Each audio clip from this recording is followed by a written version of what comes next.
नमस्कार दोस्तों, study library science में आपका स्वागत है। आशा करता हूँ आप सबकी तैयारी अच्छी चल रही होगी। यदि आप हमारे चैनल पर नए हैं तो चैनल को सब्सक्राइब कर लें और बेल आइकन पर प्रेस कर लें ताकि जब भी नया वीडियो अपलोड करूँ उसका नोटिफिकेशन सबसे पहले आपको मिल सके। जैसा कि आप सभी जानते हैं, इस चैनल में हम लाइब्रेरी से रिलेटेड जितने भी एग्ज़ाम होते हैं उसमें आने वाले इंपॉर्टेंट क्वेश्चन वन लाइनर और MCQs के थ्रू करा रहे हैं, जो कि एग्ज़ाम पॉइंट की दृष्टि से काफ़ी इंपॉर्टेंट है। तो यदि ये वीडियो आपको हेल्पफुल लगता है तो आप वीडियो को लाइक और शेयर करना ना भूलें। और आप हमारा टेलीग्राम चैनल भी ज्वाइन कर सकते हैं, जिसका लिंक मैंने डिस्क्रिप्शन में दे दिया है। वहाँ पर आपको सारे वीडियो की लिंक और PDF अवेलेबल हो जाएगी, प्लस वहाँ पे आपको डेली करंट अफेयर और डेली वोकैब भी अवेलेबल हो जाती है। तो चलिए आज का टॉपिक हम स्टार्ट करते हैं। तो आज का टॉपिक है फंडामेंटल्स ऑफ कंप्यूटर। तो इसके 3 लेक्चर मैं ऑलरेडी बना चुका हूँ, ये चौथा लेक्चर है। तो चलिए हम इसको स्टार्ट करते हैं। तो आज का पहला क्वेश्चन है कि कौन सा एक प्रोग्राम है जिसे कंप्यूटर का उपयोग करना आसान हो जाता है। मतलब कि इसमें ये है कि जैसे अपना कोई कंप्यूटर है, ठीक है, तो उसमें ऐसे कौन से प्रोग्राम होते हैं जिसकी वजह से हम कंप्यूटर को काफ़ी यूजफुल बना लेते हैं या उस पर काम करना आसान हो जाता है। तो क्या होता है, उसके लिए यूटिलिटी सॉफ्टवेयर की ज़रूरत पड़ती है। यूटिलिटी सॉफ्टवेयर क्या है, जैसे हम कोई भी जैसे कुछ भी वर्क करना है, ठीक है, तो हर वर्क के हिसाब से कुछ सॉफ्टवेयर होते हैं, उनको हम क्या बोलते हैं, यूटिलिटी सॉफ्टवेयर बोलते हैं। ठीक है, चलते हैं हम अपने अगले क्वेश्चन की तरफ। हमारा अगला क्वेश्चन है कंप्यूटर पर इंफॉर्मेशन किस रूप में स्टोर किया जाता है। ठीक है, तो जो अपना कंप्यूटर है उसमें जो इन्फॉर्मेशन है, ठीक, तो उसमें जो डाटा स्टोर किया जाता है वो डिजिटल डाटा के रूप में स्टोर किया जाता है। तो इसको आप याद रखिएगा। नेक्स्ट क्वेश्चन है कि लॉजिक गेट क्या है। लॉजिक गेट जो होते हैं हमारे, ठीक है, देखा होगा एंड और नॉर, ये सब क्या होते हैं, लॉजिक गेट होते हैं। ठीक है, तो ये एक प्रकार के सर्किट होते हैं, एक प्रकार के स्विचिंग सर्किट होते हैं। ठीक है, तो ये जो लॉजिक गेट है एक प्रकार के सर्किट है। नेक्स्ट क्वेश्चन है कि कंप्यूटर में किसी भाषा की लंबाई कैसे नापते हैं। ठीक है, किसी शब्द की लंबाई, भाषा नहीं, कंप्यूटर में किसी शब्द की जो लंबाई है वो कैसे नापते हैं, तो बिट में। ठीक है, कि कितने बिट के हिसाब से ही नापते हैं। ठीक है, तो इसका सही आंसर हो जाएगा बिट। नेक्स्ट क्वेश्चन है कि बाइनरी नंबर प्रणाली में कितने अंक होते हैं। बाइनरी आपने देखा होगा, ठीक है, बाइनरी, तो बाइनरी में 2 डिजिट होते हैं। ठीक है, 0 और 1। ठीक है, तो बाइनरी में 2 डिजिट होते हैं। नेक्स्ट क्वेश्चन है कि कितने बाइट को मिलकर 1 किलोबाइट बनता है। आप हमेशा ये याद रखना कि अक्सर जब क्वेश्चन पूछता है ना तो कई बार इसी तरीके से पूछ लेता है कि एक बाइट बराबर कितने कितने बिट, ठीक है, या फिर कितने KB बराबर कितने MB, या ये सब पूछ लेता है। तो कई बार काफ़ी इजी, और कई बार हम तो सिली मिस्टेक कर देते हैं। तो इसमें कितने बाइट मिलकर 1 किलोबाइट बनता है। ठीक है, तो 1024 बाइट मिलकर 1 KB बनता है। नेक्स्ट क्वेश्चन है कि कंप्यूटर मेमोरी की सबसे छोटी इकाई क्या कहलाती है। कंप्यूटर मेमोरी की सबसे छोटी इकाई कहलाती है बिट। ठीक है, और एक बाइट में कितने बिट होते हैं, तो ये 8 बिट होते हैं। एक और क्वेश्चन होता है कि एक बाइट में कितने निबल होते हैं, तो 4 निबल होते हैं। ठीक, इसको आप याद रखिएगा। चलते हैं हम अपने अगले क्वेश्चन की तरफ। हमारा अगला क्वेश्चन है कि बिट किसका लघु स्वरूप है। बिट जो है किसका लघु स्वरूप है, बाइनरी डिजिट का। नेक्स्ट क्वेश्चन है कि कंप्यूटर में स्टोर और गणनाएं करने के लिए किस नंबर सिस्टम का प्रयोग किया जाता है। तो कंप्यूटर में डाटा को स्टोर करना है और गणनाएं करनी है, तो उसके लिए हम क्या क्या यूज़ करते हैं, जो बाइनरी नंबर। जैसे अपना डाटा जो है वो स्टोर भी 0 और 1 के रूप में ही होता है। ठीक है, गणनाएं भी 0 और 1 के रूप में ही होती हैं, बाइनरी डिजिट में ही होता है सब इसमें। नेक्स्ट क्वेश्चन है कि मशीन लैंग्वेज क्या होता है। ठीक है, न्यूमेरिक कोड। मशीन लैंग्वेज एक न्यूमेरिक कोड होते हैं। ठीक है, नेक्स्ट क्वेश्चन है कि गलती एक एल्गोरिदम है जिसे गलत परिणाम निकलते हैं, इसे क्या कहते हैं। ठीक है, गलती एक एल्गोरिदम है तो उसको लॉजिक एरर। आपने देखा होगा कि कई बार एरर आने लगती है, ठीक है, लेकिन किसमें, एल्गोरिदम में। ठीक है, तो उसको क्या बोलते हैं, लॉजिकल एरर बोलते हैं। नेक्स्ट क्वेश्चन है कि किस प्रोग्रामिंग लैंग्वेज को ट्रांसलेटर की ज़रूरत नहीं होती है। ठीक है, तो आपने देखा होगा कि बहुत जितने प्रोग्रामिंग लैंग्वेज हैं उनमें सब में ट्रांसलेटर की ज़रूरत होती है, लेकिन मशीन लैंग्वेज जो होती है इसमें ट्रांसलेटर की ज़रूरत नहीं होती है। और आपको यदि एक और क्वेश्चन है इसमें कि जो फर्स्ट जनरेशन का कंप्यूटर है वो मशीन लैंग्वेज पे ही बेस्ड था। नेक्स्ट क्वेश्चन है कि यूनिक्स ऑपरेटिंग सिस्टम प्रणाली विशेष रूप से मतलब किस में उपयोग की जाती है। आपने देखा होगा बहुत सारे ऑपरेटिंग सिस्टम, यूनिक्स है, लिनक्स है, फिर विंडोज़ के आ गए, ठीक है। तो जो यूनिक्स है वो वेब सर्वर्स में यूज होती है, ठीक है। यूनिक्स ऑपरेटिंग सिस्टम जो है वेब सर्वर जो रहते हैं उसमें अपन इसका यूज करते हैं। नेक्स्ट क्वेश्चन कि इंटरनेट पर प्रयुक्त कंप्यूटर लैंग्वेज कौन सी है। इंटरनेट पर प्रयुक्त कंप्यूटर लैंग्वेज है जावा, ठीक है। नेक्स्ट क्वेश्चन है कि कंप्यूटर भाषा जावा के आविष्कारक कौन है। कंप्यूटर भाषा जावा के आविष्कार कौन है, तो ये सन माइक्रोसॉफ्ट। कंप्यूटर भाषा जावा के आविष्कारक हैं सन माइक्रोसॉफ्ट। तो दोस्तों यदि आपने अभी तक हमारा चैनल सब्सक्राइब नहीं किया तो चैनल को सब्सक्राइब कर लें और बेल आइकन पर प्रेस जरूर कर लें।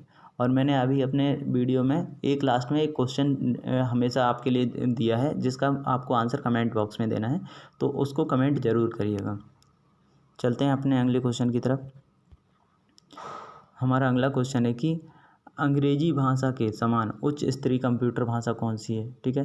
तो अंग्रेजी भाषा के समान उच्च स्तरीय कंप्यूटरी भाषा है वो कोबोल है। कई बार सिंपल सा आता है कि कोबोल का फुल फॉर्म पूछ लिया जाता है, या फिर सिंपल सा क्वेश्चन पूछेगा कि जो है कोबोल में बी का मतलब क्या है या ओ का मतलब क्या है, ठीक है। तो कोबोल का फुल फॉर्म होता है कॉमन बिजनेस ओरिएंटेड लैंग्वेज।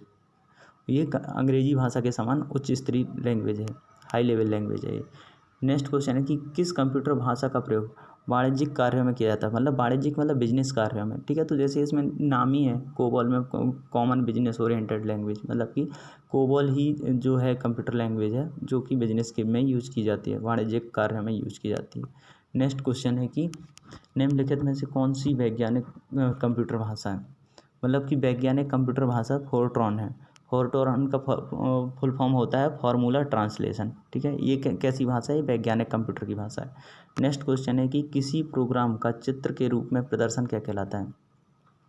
तो फ्लो चार्ट किसी प्रोग्राम का चित्र के रूप में जो प्रदर्शन है, आपने देखा होगा कि जैसे कोई प्रोग्राम है तो हम बनाते हैं, ये ऐसे बनाएंगे, ठीक है, फिर ऐसे बनाएंगे, ठीक है। तो इस तरीके से ये यहाँ पे डाल देंगे यस और नो, ठीक है, ये ऐसे बनाएंगे, ठीक है। तो इस तरीके से जो रहता है ये इसको फ्लो चार्ट बोलते हैं। नेक्स्ट क्वेश्चन है कि बेसिक जो है ये भी एक लैंग्वेज है, ठीक है। तो ये बेसिक का फुल फॉर्म होता है beginner all purpose symbolic instruction code, ठीक है।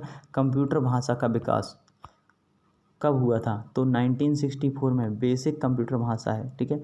ये सिंपल सा है, कई बार इसमें भी इसका फुल फॉर्म ही पूछ लिया जाता है, क्वेश्चन कुछ भी आ सकता है, तो आपको ना हमेशा एक दूसरे से इंटरलिंक करके ही अपने को पढ़ना है। नेक्स्ट क्वेश्चन है कि किसने बेसिक कंप्यूटर भाषा का विकास किया था, ठीक है। तो जॉन जी कैमी हैं, इन्होंने बेसिक कंप्यूटर भाषा का जो है विकास किया था। और बेसिक का फुल फॉर्म है beginner all purpose symbolic instruction code, जिसका जो विकास हुआ था 1964 में हुआ था, 1964 में। नेक्स्ट क्वेश्चन है कि मदरबोर्ड में क्या रहता है, जो मदरबोर्ड पर CPU से जुड़े पुर्जों को जोड़ता है।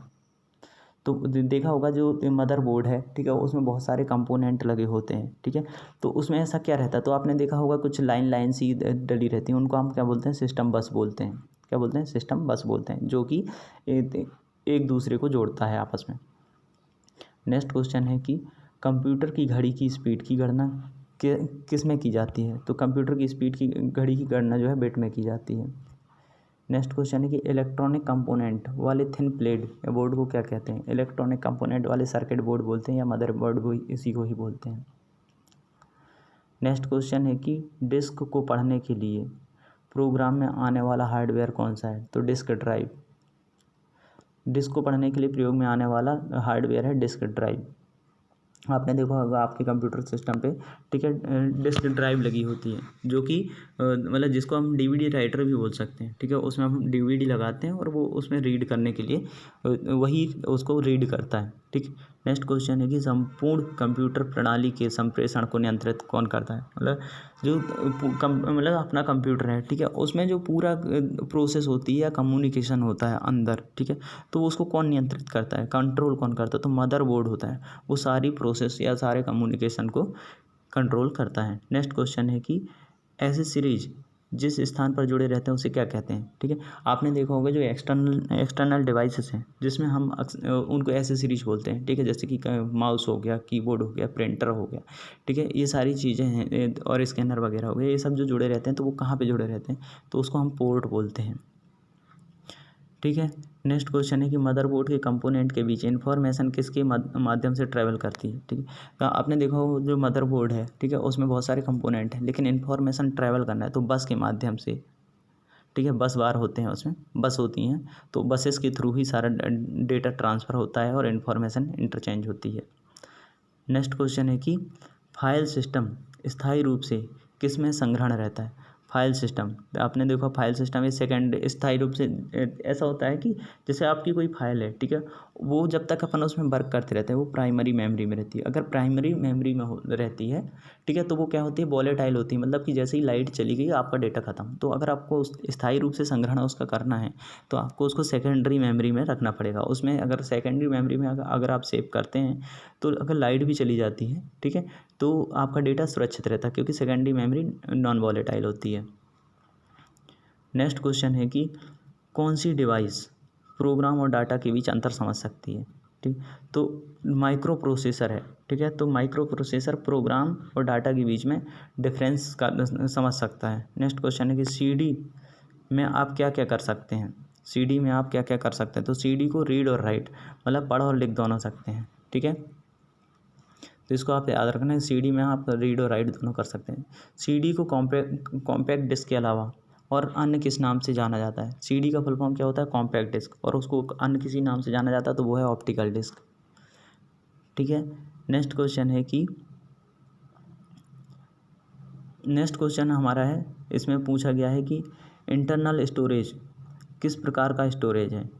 इंटरनल स्टोरेज जो है प्राइमरी स्टोरेज है, इंटरनल स्टोरेज प्राइमरी स्टोरेज है। नेक्स्ट क्वेश्चन है कि सेल फोनों में किस प्रकार के स्टोरेज डिवाइस का उपयोग किया जाता है, ठीक है, तो सेल फोनों में जो स्टोरेज डिवाइस है वो कैच टाइप का होता है, कैच टाइप का होता है, ठीक है, और कैच क्या होता है, ये फास्टर होता है, काफ़ी फास्टर होता है, ये जो कैच मेमोरी होती है काफ़ी फास्टर होती है, ठीक है। नेक्स्ट क्वेश्चन है कि पहला कंप्यूटर माउस किसने बनाया था। पहला कंप्यूटर माउस जो है डगलस एंजल वर्ट ने बनाया था, पहला कंप्यूटर डगलस एंजल वर्ट ने बनाया था, ठीक है। चलते हैं हम अपने अगले क्वेश्चन की तरफ। हमारा अगला क्वेश्चन है कि कंप्यूटर में प्रिंटेड डायग्राम को पाने के लिए यूज किया जाने वाला इनपुट डिवाइस है। देखा होगा कि जैसे आपकी कोई एक इमेज है, ठीक है, प्रिंटेड फॉर्म में है या कोई भी डेटा है, ठीक है, लेकिन उसको अपनों को कंप्यूटर में चाहिए तो उसमें हम क्या करते हैं, स्कैनर के थ्रू स्कैन कर लेंगे, ठीक है, तो उसमें ये अपने को ये जो स्कैनर है वो इनपुट डिवाइस यूज करेंगे ताकि वो जो प्रिंटेड डायग्राम है वो कंप्यूटर में यूज किया जा सके। नेक्स्ट क्वेश्चन है कि मॉनिटर के डिस्प्ले के आकार को कैसे नापते हैं। मॉनिटर के डिस्प्ले के आकार को कैसे नापते हैं, तो मॉनिटर का डिस्प्ले है जो डायगोनली, आपने देखा होगा कि 15 इंच 18 इंच 19 इंच ऐसा, तो इसको ऐसे नापते हैं, मतलब डायगोनली नापते हैं। उस हिसाब से ही आपका मोबाइल भी रहता है कि उसमें लिखा होता है 6.5 इंच, ठीक है, तो हम उसमें भी ये मोबाइल है तो हम उसको डायगोनली ही नापेंगे। नेक्स्ट क्वेश्चन है OCR का पूरा नाम क्या है। OCR का पूरा नाम है optical character recognition, optical character recognition, ठीक है, OCR का फुल फॉर्म है। नेक्स्ट क्वेश्चन है कि प्रोडक्ट पर प्रिंटेड लाइनों के पैटर्न को क्या कहते हैं। जैसे आपका कोई प्रोडक्ट है, ये मान के चलो ये प्रोडक्ट है, ठीक है, इसमें देखा होगा कि ऐसे ऐसे ऐसे ऐसे ऐसे कुछ प्रिंटेड लाइन होती हैं, ठीक है, उनको क्या कहते हैं, तो उनको बोलते हैं बारकोड, उनको बोलते हैं बारकोड बोलते हैं, ठीक है। नेक्स्ट क्वेश्चन कि गेम खेलना किससे आसान हो जाता है। जैसे आप गेम खेलते हैं, ठीक है, तो अगर कंप्यूटर में गेम खेलते हैं, अगर आपके पास जॉयस्टिक होगी तो आपका गेम खेलना काफ़ी आसान हो जाता है।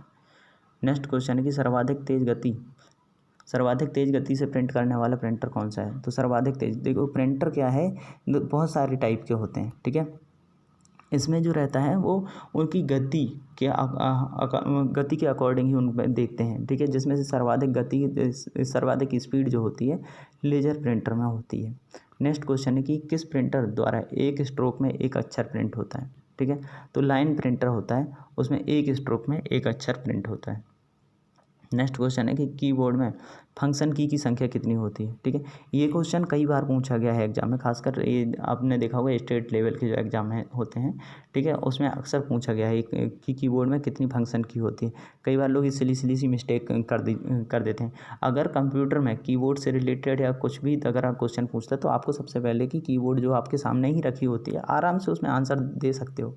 तो कंप्यूटर में जो फंक्शन की होती हैं F1 से लेके, ठीक है, F12 तक होती हैं, मतलब कि 12 फंक्शन की होती हैं। नेक्स्ट क्वेश्चन है कि सर्वप्रथम पंच कार्ड का प्रयोग किसने किया था। तो जोसेफ मैरी ने सर्वप्रथम पंच कार्ड का उपयोग किया था।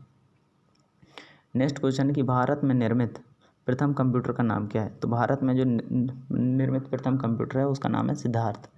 ठीक है, तो आज के लिए आपके लिए एक क्वेश्चन है जिसका आपको कमेंट बॉक्स पर आंसर देना है। तो क्वेश्चन ये है कि चुंबकीय डिस्क पर किस पदार्थ की परत लगी होती है। आपने देखा होगा कि ये डिस्क है, ठीक है, इस पर परत चढ़ी होती है, ठीक है, तो वो पदार्थ क्या रहता है। तो ये हमारी PDF का आखिरी क्वेश्चन है जिसका आपको आंसर देना कमेंट बॉक्स पर। ठीक है, तो यदि आपने अभी तक हमारा चैनल सब्सक्राइब नहीं किया तो चैनल को सब्सक्राइब कर लें और बेल आइकन पर प्रेस कर लें, और आप हमारे टेलीग्राम चैनल भी ज्वाइन कर सकते हैं। वहाँ पर आपको सारे वीडियो की लिंक और PDF और करंट अफेयर आपको अवेलेबल हो जाएगा। Thanks for watching.